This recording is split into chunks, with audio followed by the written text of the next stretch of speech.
हरिओम मंडळी. शांताकारं भुजगशयनं पद्मनाभं सुरेशं विश्वाधारं गगनसदृशं मेघवर्णं शुभांगं लक्ष्मीकान्तं कमलनयनं योगिहृद्ध्यानगम्यं वंदे विष्णुं भवभयहरं सर्वलोकैकनाथं. काल आपण कर्मणी वा अधिकारहाते मा फलेषु कदाचन मा कर्मफल हेतुर्भूः माते संगो अस्तु कर्मणी हा श्लोक पाहिला. त्याच्या पुढचे श्लोक आज आपण बघणार आहोत. 48 ते 53 हे एवढे श्लोक आज आपल्याला बघायचे आहेत. आता 48वा श्लोक जो आहे त्या श्लोकामध्ये योगस्थः कुरु कर्माणि संगम त्यक्त्वा धनंजय सिद्ध सिद्धयोः समो भूत्वा समत्वम योग उच्यते. इथे योगाची व्याख्या सांगितली आहे, योगशास्त्राची व्याख्या सांगितली. आता नेमकं काय आहे ते बघूया. बुद्धियोग ज्याला म्हणतो आपण, म्हणजे विचार, विवेक कसा करावा. असंग नको आपल्याला, कर्माचा संग पाहिजे आणि फळाची आसक्ती नको. मग इथे विवेक कसा काम करतो हे त्यांनी इथे सांगितले. योगस्थः कुरु कर्माणि, योगस्थ होऊन सगळी कर्म कर असा उपाय सांगितलाय. कसा? संगम त्यक्त्वा धनंजय. या सगळ्या विनाशी सांसारिक ऐहिक सुख उपभोग विषय या सगळ्यांचा संग सोडून, त्यक्त्वा सोडून देऊन, योगस्थ हो म्हणजे आसक्ती रहित हो, निष्काम हो, निष्काम कर्म करण्याच्या बुद्धीचा हो आणि कर्म कर. सिद्ध सिद्धयोः समो भूत्वा, सिद्धी आणि असिद्धी या दोन्हींच्या बाबतीत समान दृष्टी असणारा हो. कारण समत्वम योग उच्यते. हे जे द्वंद्वामध्ये असलेलं समत्व प्राप्त होतं माणसाला, दुःखामध्ये जो कोलमडून पडत नाही आणि सुखाने जो हुरळून जात नाही, हे समत्व ज्या दिवशी माणसाला प्राप्त होईल त्या दिवशी माणसाने समजून घ्यावं की आपल्याला योग साधला. एखादी वाईट घटना घडली की माणसं कोलॅप्स होतात. कोलॅप्स म्हणजे किती? चोरी झाली घरामध्ये की लगेच त्यांना हार्ट अटॅक येतो किंवा आणखी काहीतरी होतं. असं काहीतरी होतं की ज्याच्यामुळे ते अगदी कोलमडून जातात. किंवा सुखाने सुद्धा कोलमडून जातात. एका माणसाला म्हणे लॉटरी लागली, तर ते लॉटरी लागली असं त्याला सांगितल्याबरोबर त्याला हार्ट अटॅक आला आणि तो मरून गेला. म्हणजे आनंदाचा अतिरेक व्हावा तो किती, की तुमच्या जीवावरच बेतावा, किंवा दुःखाचा अतिरेक व्हावा तो किती, की तुमचं सगळं म्हणजे जगण्यातलं सगळं रसच निघून जावा. असं नाही होता कामा. या दोन्हींवर समान अधिकार गाजवता आला पाहिजे माणसाला. सुख मिळालं तर आनंद व्हावा जरूर, पण त्यांनी हुरळून नाही जाता कामा. त्याचा आपल्याला सदुपयोग करायचा आहे अनुकूल परिस्थितीचा. आणि दुःख आल्यानंतर कोलमडून नाही पडता कामा. तिथे सुखोपभोग इच्छांचा त्याग करायचा आहे असं आपल्याला सांगितलेलं आहे. आणि म्हणून सिद्ध सिद्धयोः समो भूत्वा, सिद्धी आणि असिद्धीच्या बाबतीमध्ये समान विचार, समानपणे विवेक करणारा असा तू हो. असा होऊन समत्वम योग उच्यते. समत्व म्हणजेच योग हे तुझ्या मनामध्ये दृढ कर, निश्चित कर असं त्याला सांगितलेलं आहे. आता आसक्तीचा त्याग केल्याशिवाय सिद्धी आणि असिद्धी यामध्ये दोन्हीमध्ये समत्व प्राप्त होत नाही. जोपर्यंत आम्हाला कोणत्याही गोष्टीची आसक्ती आहे तोपर्यंत त्याच्यात सिद्धी प्राप्त व्हावी, म्हणजे ते आम्हाला मिळावं असं आम्हाला वाटतं.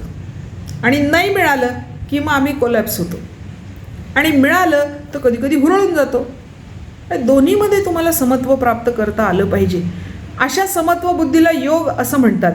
समत्व बुद्धीमध्ये निरंतर अढळपणाने स्थिर राहणे म्हणजे योगस्थ होणे. या समत्व बुद्धीमध्ये कायम स्थिर राहणे ही समत्व बुद्धी कधीही न ढळणे, तुमच्यामधून ती निघून न जाणे, एकदा प्राप्त झाली की ती कायम तुमच्याबरोबर राहणे, याला म्हणतात योगस्थ, योगामध्ये स्थिर झालेला, निरासक्त झालेला, निरासक्त होऊन त्याच्यातच स्थिर झालेला तो योगस्थ. त्याचं तात्पर्य काय तर स्थूल, सूक्ष्म आणि कारण शरीराने होणाऱ्या क्रियांनी जगाची सेवा करायची, त्यात स्वार्थ नको अशी बुद्धी जर माणसाला निर्माण झाली तर समत्व प्राप्त होतं. मग आता स्थूल देह म्हणजे हा सगळ्यांना दिसतो तो, सूक्ष्म देह म्हणजे अंतःकरण, आणि कारण देह म्हणजे त्या मागचं हेतू. ह्या सगळ्या गोष्टींनी जर जगाची सेवा करायची आणि स्वार्थासाठी काम करायचं नाही असं जर निश्चित झालं तर हे समत्व माणसाला प्राप्त होतं. या बाबतीमध्ये ज्ञानेश्वर काय म्हणतात बघूया. देखे ते तुलाले कर्म निपजे, ते तुले आदिपुरुषी अर्पिजे, तरी पूर्णपणे सहजे जाहले जाणे. कसं करता येईल, योगस्थ कसं होता येईल त्याचं वर्णन केले. जे तुलाले कर्म निपजे, जेवढं जेवढं आणि जे जे कर्म तू करशील ते तुले आदिपुरुषी अर्पिजे, आदिपुरुषाला ते तू अर्पण कर, म्हणजे परमेश्वराला तू ते तुझं कर्म अर्पण कर. तरी पूर्णपणे सहजे जाहले जाणे, मग ते कर्म तू योगस्थ होऊन केलंस, सहज केलंस, सहजपणाने झालं असं म्हणता येईल. देखे संता संत कर्मी, हे जे सरिसे पण मनोधर्मी, तेची योगा स्थिती उत्तमी प्रशंसी जे. संतांकडे पहा, ते जे कर्म करतात त्या कर्मांकडे पहा. सरिसेपणे मनोधर्मी, त्यांचा जो मनोधर्म आहे त्याच्यामध्ये, तेची योगस्थिती उत्तमी, त्यांचा मनोधर्म म्हणजे ही योगस्थिती आहे, ते तू पहा. अर्जुना समत्व चित्ताचे, तेची सार जाण योगाचे, जेथ मन आणि बुद्धीचे ऐक्याथी. या समत्वामध्ये मन आणि बुद्धी एकत्रपणे काम करते, आणि ही जी समत्व बुद्धी आहे तेच योगाचं सार आहे, किंवा त्यालाच योग असं म्हणतात असं ज्ञानेश्वर इथे सांगतात. आता या श्लोकामध्ये योगाची म्हणजेच समत्वाची व्याख्या सांगितली. समत्वम योग उच्यते. पुढच्या श्लोकामध्ये 49व्या श्लोकामध्ये सत्कर्म आणि सत्कर्म ही समत्व बुद्धीपेक्षाही तुच्छ असतात हे सांगितलेलं आहे. दूरेण ह्यवरं कर्म बुद्धियोगा धनंजय, बुद्धौ शरणमन्विच्छ कृपणः फलहेतवः. याची हे शेवटच्या चरण कृपणः फलहेतवः हे महत्त्वाचं. फळाची आसक्ती ही हीनदीन करणारी असते माणसाला. मी एवढं काम केलं पण माझा साधा कोणी उल्लेख पण केला नाही, लगेच त्या माणसाला हीन दैन्यत्व सगळं येतं. त्यांनी जर असा उच्चार केला आपल्या तोंडाने तर, मी एवढं केलं पण साधी माझी कोणी दखल पण घेतली नाही हो, असं जो म्हणतो तो दीन, तो हीन. आपण केलेल्या गोष्टींची आपल्या तोंडाने स्तुती नाही करायची, किंवा त्याच्यासाठी कोणाकडून अपेक्षा पण नाही करायची. कोणी चांगलं म्हणेल नाही तर नाही म्हणेल. तुम्ही कोणी चांगलं म्हणण्यासाठी कर्म केलं आहे का? मुळीच नाही. तुम्हाला ते त्या वेळेला योग्य वाटलं, ते योग्य होतं म्हणून तुम्ही केलं, त्याचं तुम्हाला श्रेय कशाला पाहिजे. असं जे होतं फलहेतवः, फळाची आसक्ती ठेवणारा तो कृपण किंवा हीन किंवा दीन होतो. म्हणून दूरेण ह्यवरं कर्म, सत्कर्म जी आहेत ती दुरूनच दिसतात. कशी? तुच्छ. कशापेक्षा? बुद्धियोगात धनंजय, बुद्धियोगापेक्षा म्हणजेच ह्या समत्व बुद्धीपेक्षा सत्कर्म करणं ही अतिशय तुच्छ गोष्ट आहे, क्षुद्र गोष्ट आहे. बुद्धौ शरणमन्विच्छ, म्हणून समत्व बुद्धीला तू शरण जा. कृपणः फलहेतवः, फळांची इच्छा आसक्ती ही माणसाला हीनदीन बनवते. समत्व बुद्धीपेक्षा सकाम कर्मे ही अत्यंत तुच्छ आहेत आणि त्यांचे फळ इच्छिणारे हे अत्यंत दीन आहेत. म्हणून अर्जुना, तू समत्व बुद्धीचाच आश्रय करावास, तोच आत्मरक्षणाचा उत्तम उपाय आहे. म्हणजे आता हे युद्ध मी कशाला करू असं नको म्हणूस. तुला स्वतःचं उन्नती करायची असेल, उद्धरेद आत्मना आत्मानं, आपणच आपल्या आत्म्याचा उद्धार करायचा, स्वतःचा उद्धार करायचा असतो, आत्म्याचा नव्हे, स्वतःचा. आत्म्याचा उद्धार करण्याची क्षमता आमच्यात नाही, आम्हाला ती कोणी दिलेली पण नाही. मग मी माझा उद्धार करणं एवढंच. ते कसं करता येईल? समत्व बुद्धीला शरण जाऊन करता येईल. पुढचा 50वा श्लोक जो आहे त्या श्लोकामध्ये बुद्धियुक्तो जहातीह उभे सुकृत दुष्कृते. तुला मी बुद्धीला शरण जा म्हणतो है ना, त्याचं कारण काय? समत्व बुद्धियुक्त जो आहे तो जहाती इह, त्याच्यापासून निघून जातात कोणत्या गोष्टी? उभे म्हणजे दोन, त्याच्यापासून दोन गोष्टी निघून जातात, सुकृत दुष्कृत. त्यांनी केलेली सत्कर्म आणि त्यांनी केलेली दुष्कर्म ही त्याला बाधत नाहीत, ती त्याच्यापासून दूर जातात. तस्मात उद्योगाय युज्यस्व, आज्ञा केली आहे. म्हणून अर्जुना, तू प्रयत्न कर, कर्म कर, उद्योग कर, उद्योगासाठी उद्युक्त हो, प्रयुक्त हो. कारण योगः कर्मसु कौशलम, योग म्हणजे कर्माचं कौशल्य, कर्मातील कौशल्य आहे. आता ही लोक योगाची व्याख्या म्हणून सांगतात ॲक्च्युली, पण हे योगाचं महत्त्व आहे. माणसाच्या जीवनामध्ये योगाचं महत्त्व काय? म्हणजे बुद्धियोगाचं महत्त्व. बुद्धियोगाचं महत्त्व काय आहे? तर त्यांनी कर्मामध्ये कौशल्य प्राप्त होतं. कौशल्य म्हणजेच योग. कर्मामध्ये कौशल्य प्राप्त होतं म्हणजेच बुद्धियोग प्राप्त होतो, जर या बुद्धीला आपण शरण गेलो तर. आणि मग त्या माणसाच्या हातून सत्कर्म घडो किंवा दुष्कर्म घडो, त्याचं फळ त्याला बाधत नाही. त्याला बाधत पण नाही, बांधत पण नाही. दोन्ही गोष्टी आहेत, बांधणं आणि बांधणं. बांधणं म्हणजे काय? त्याचा परिणाम भोगावा लागणं. आणि बांधणं म्हणजे काय? पुन्हा पुन्हा जन्म, पुन्हा पुन्हा मरण, पुन्हा पुन्हा जन्म, याच्यामध्ये तो अडकतो, त्याला बांधणं म्हणतात. मग हे सुकृत दुष्कृत त्याला बाधत पण नाहीत, बांधत पण नाहीत. म्हणून तस्मात योगाय युज्यस्व, म्हणून योग प्राप्त होण्यासाठी तू प्रयत्न कर. कारण योग म्हणजेच कर्मातील कौशल्य आहे, योग म्हणजेच कर्मातील बुद्धियोग आहे. तो बुद्धियोग तुला प्राप्त झाला पाहिजे. विनाशशील कर्म करत असताना सम राहणे ही कुशलता. कौशल्य म्हणजे काय?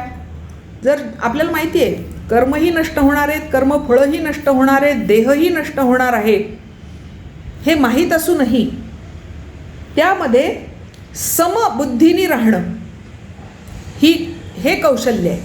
समबुद्धीने राहणं हे कौशल्य आहे. सुखाने हुरळून न जाणं, दुःखाने कोलमडून न पडणं हे कौशल्य आहे. आणि तो योग तू साध्य करावास, हेच बुद्धीचं लक्षण आहे असं सांगितलं या श्लोकामध्ये.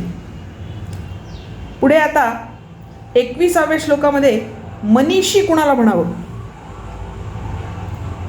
त्याचं वर्णन केलेलं आहे. 51व्या श्लोकामध्ये कर्मजं बुद्धियुक्ताहि फलं त्यक्त्वा मनीषिणः जन्मबंध विनिर्मुक्ताः पदं गच्छन्ति अनामयम्. ज्याला हा बुद्धियोग प्राप्त झाला तो कर्मजन बुद्धियुक्ताहि, कर्मापासून प्राप्त झालेला असा जो आहे तो कर्मजन्य फळाचा त्याग करतो. कर्मजम बुद्धियुक्ताहि, बुद्धियुक्त जो आहे तो कर्माच्या फळांचा, कर्मजम फलम त्यक्त्वा, कर्मापासून निर्माण झालेल्या फळांचा त्याग करतो. त्याला काय म्हणावं? मनीषिन किंवा मनीषी किंवा बुद्धिमान किंवा समत्व बुद्धीने युक्त असा माणूस त्याला म्हणावं. जन्मबंधन विनिर्मुक्त, हा तो जन्मबंधातून मुक्त झाला. पदम गच्छन्ति अनामयम, अनामयम म्हणजे निर्विकार. तो निर्विकार परमपदाला प्राप्त होतो, म्हणजेच अविनाशी पदाला प्राप्त होतो, म्हणजेच त्याला मोक्ष प्राप्त होतो असं सांगितलेलं आहे. मनीषी व्हायला पाहिजे माणसाने. जन्मबंध विनिर्मुक्त म्हणजे जन्ममृत्यू बंधनातून मुक्त होणे. आणि पदम गच्छन्ति अनामयम म्हणजे निर्विकार पदाला तो प्राप्त होतो. तेव्हा समत्व बुद्धी माणसाला प्राप्त होणं हे महत्त्वाचं आहे आणि त्याच्यासाठी माणसाने प्रयत्न करणं अत्यंत आवश्यक आहे. 52व्या श्लोकामध्ये माणसाला समत्व बुद्धी का प्राप्त होत नाही त्याचं कारण सांगितलेलं आहे. बघा इथे मोहाची दलदल आहे, त्या दलदलीत तो सापडलेला आहे. आम्हाला फार परिचित शब्द आहे हा दलदल. यदा ते मोह कलिलम बुद्धिर्व्यतितरिष्यति तदा गंतासि निर्वेदम श्रोतव्यस्य श्रुतस्य च. अर्जुना, यदा ते मोह कलिलम जेव्हा तू या मोहरूपी दलदलीमध्ये बुद्धिर्व्यतितरिष्यति तुझी बुद्धी म्हणजेच ही समत्व बुद्धी विसरून जाशील, किंकर्तव्य मूढ होशील, तदा त्यावेळेस गंतासी निर्वेदम नाही ह्या मोहकलीलमध्ये तू सापडल्यानंतर जर बुद्धीचा वापर करशील म्हणजे समत्व बुद्धीचा वापर करशील तर गंतासी निर्वेदम गंतासी प्राप्त होशील, निर्वेदम म्हणजे वैराग्याला, श्रोतव्यस्य श्रुतस्य च श्रोतव्य म्हणजे वैरागी ज्याला ऐहिक आणि पारलौकिक कुठल्याही सुखाबद्दल काही देणं घेणं नाही, इहामूत्र सुख त्याला नको आहे असा. आणि श्रुत म्हणजे दलदलीतून बाहेर पडलेला. तू श्रोतव्यही होशील आणि श्रुतही होशील, या दलदलीमधून बाहेर पडशील. केव्हा बुद्धीही व्यतितरिष्यती समत्व बुद्धीचा वापर करशील, समत्व बुद्धीला शरण जाशील, तेव्हा या दलदलीतून मोहरूपी दलदलीतून बाहेर पडशील. ही मोहरूपी दलदलच माणसाला जन्ममृत्यूच्या बंधनामध्ये अडकवणारी आहे. तदा गंतासी निर्वेदम तेव्हाच तू वैराग्याला प्राप्त होशील. आता पुढच्या श्लोकामध्ये माणसाची अशी अवस्था का होते ते सांगितलेलं आहे. श्रुती विप्रतिपन्ना ते यदा स्थास्यति निश्चला. श्रुती विप्रतिपन्ना हर तऱ्हेची वचने ऐकल्यामुळे विचलित झालेली बुद्धी. प्रतिपन्ना विप्रतिपन्न म्हणजे विचलित झालेली जी बुद्धी कशामुळे विचलित होते? हर तऱ्हेची वचने ऐकल्यामुळे. म्हणजे आम्हाला एक जण सांगतो अरे अध्यात्म असं आहे, दुसरा सांगतो अरे नाही ते जंगलात जाऊन तप केलं पाहिजे तरच होतं, नाही हिमालयातच जाऊन बसलं पाहिजे, घरी परत नाही आलं पाहिजे, नाही गंगेत उडी मारली पाहिजे. काय वाटेल ते लोक येऊन सांगतात आणि आपल्याला ही सगळी वचनं ऐकल्यावर असं वाटतं जाऊ दे मुर्दे, नको ते अध्यात्मन, नको ते काही, काय घरी बसावं, मस्त आराम करावा, खावं प्यावं झोपावं, म्हणजे पुन्हा जन्ममृत्यूच्या फेऱ्यात अडकावं. अध्यात्माकडे वळायची वृत्तीच होऊ नये अशी माणसाची विचलित वृत्ती विचलित होते. माणसाचा कल डळमळतो, त्याचं कारण मोह. श्रुती विप्रतिपन्ना ते यदा स्थास्यति निश्चला. अशी विचलित होणारी बुद्धी जेव्हा तुझी निश्चल होईल, विचलित होणार नाही, स्थिर होईल. समत्व बुद्धी जेव्हा तुझी स्थिर होईल, समाधौ अचला बुद्धी, समाधीच्या बाबतीत तुझी बुद्धी निश्चल होईल, तदा त्यावेळेला योगम अवाप्स्यसी, तेव्हा तुला योग प्राप्त होईल. म्हणजेच काय, माणसाची वेगवेगळ्या गोष्टींनी विचलित होणारी बुद्धी जेव्हा स्थिर होईल, बुद्धीचं चांचल्य जेव्हा संपेल, तेव्हाच त्याला योग प्राप्त होईल. आता मोहजाल म्हटलं ह्यांनी इथे मोहजाळ कसं आहे तर दोन प्रकारे, संसार विषयक म्हणजे सांसारिक मोह आहे माणसाला, आणि शास्त्र विषयक म्हणजे जो संसारी माणूस आहे त्याला ऐहिक सुख उपभोगांची इच्छा आहे, मोह आहे. आणि जे योगी आहेत किंवा ज्यांना योग प्राप्त करायचा आहे असे जे साधक आहेत त्यांच्या बाबतीत शास्त्र, संप्रदाय, द्वैत, अद्वैत इत्यादी मतमतांतर त्यांना विचलित करत असतात. शास्त्रांचं ऐकावं, संप्रदायाचं ऐकावं, द्वैत भाव ऐकावा का अद्वैत भाव ऐकावा का दोन्ही ऐकावं का द्वैताद्वैत करावं, काही नाही, संभ्रम निर्माण होतो. त्याच्यामध्ये त्यांची बुद्धी विचलित होते आणि सांसारिक माणसांची बुद्धी ऐहिक सुख उपभोग आणि विषयांमुळे विचलित होते.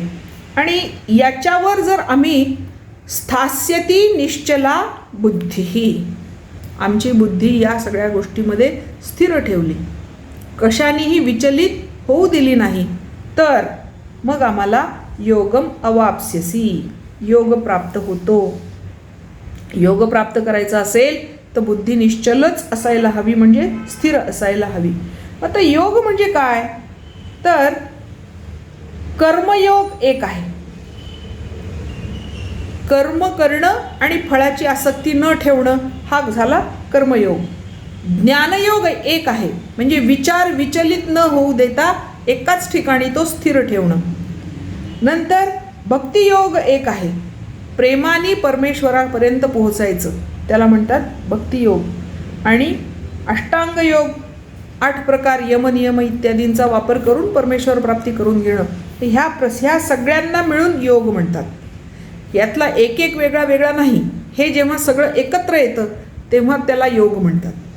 आणि हे सगळं एकत्र आल्यानंतरच माणसाची बुद्धी निश्चल होते, कोणत्याही एका गोष्टींनी होत नाही. या सगळ्या गोष्टींचा अभ्यास केला तरच होते. तर आत्तापर्यंत आपण भगवंतांनी अर्जुनाला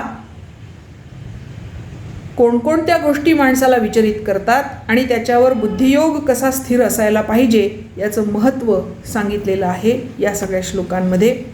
तर हे आपण आज इथे थांबवणार यासाठी आहोत की पुढचे 19 श्लोक जे आहेत त्यामध्ये भगवंतांनी अर्जुनाला स्थिर बुद्धी ज्याची झाली आहे, बुद्धी ज्याची निश्चळ झालेली आहे, अशा माणसाचं वर्णन करून सांगितलेलं आहे. स्थितप्रज्ञाची लक्षणं असंच त्या भागाला म्हणतात. आणि अनेक ठिकाणी अनेकांना ही स्थितप्रज्ञाची लक्षणं म्हणजे हे 19 श्लोक पुढचे पाठ असतात. यालाच गीतासार असंही म्हटलं जातं. अनेक ठिकाणी विनोबा भावेंनी सुद्धा त्याला गीतासार असं म्हटलेलं आहे. तर इथून पुढच्या श्लोकांमध्ये एकच विषय आहे आणि तो गीतासार या नावाने आहे. म्हणून आज या ठिकाणी आपण थांबणार आहोत. उद्यापासून आपण गीतासाराचे श्लोक बघायला सुरुवात करणार आहोत. आज आता ह्या 48 श्लोकापासून ते 52-53 श्लोकापर्यंतचे श्लोक आपण म्हणणार आहोत आणि आजचा भाग इथे थांबवणार आहोत. हरी ओम. योगस्थः कुरु कर्माणि, योगस्थः कुरु कर्माणि, संगम त्यक्त्वा धनंजय, संगम त्यक्त्वा धनंजय, सिद्धसिद्धयोः समो भूत्वा, सिद्धसिद्धयोः समो भूत्वा, समत्वं योग उच्यते, समत्वं योग उच्यते. दूरेण ह्यवरं कर्म, दूरेण ह्यवरं कर्म, बुद्धियोगात् धनंजय, बुद्धियोगात् धनंजय. बुद्धौ शरणमन्विच्छ, बुद्धौ शरणमन्विच्छ, कृपणाः फलहेतवः, कृपणाः फलहेतवः. बुद्धियुक्तो जहातीह, बुद्धियुक्तो जहातीह, उभे सुकृत दुष्कृते, उभे सुकृत दुष्कृते. तस्माद् योगाय युज्यस्व, तस्माद् योगाय युज्यस्व, योगः कर्मसु कौशलम्, योगः कर्मसु कौशलम्. कर्मजं बुद्धियुक्ता हि, कर्मजं बुद्धियुक्ता हि, फलं त्यक्त्वा मनीषिणः, फलं त्यक्त्वा मनीषिणः जन्मबन्धनविनिर्मुक्ताः पदं गच्छन्त्यनामयम् यदा ते मोहकलिलं बुद्धिर्व्यतितरिष्यति तदा गन्तासि निर्वेदं श्रोतव्यस्य श्रुतस्य च श्रुतिविप्रतिपन्ना ते यदा स्थास्यति निश्चला समाधावचला बुद्धिः तदा योगमवाप्स्यसि. हरि ओम. आपण इथे थांबू, बाकीचा भाग उद्या सुरू करू.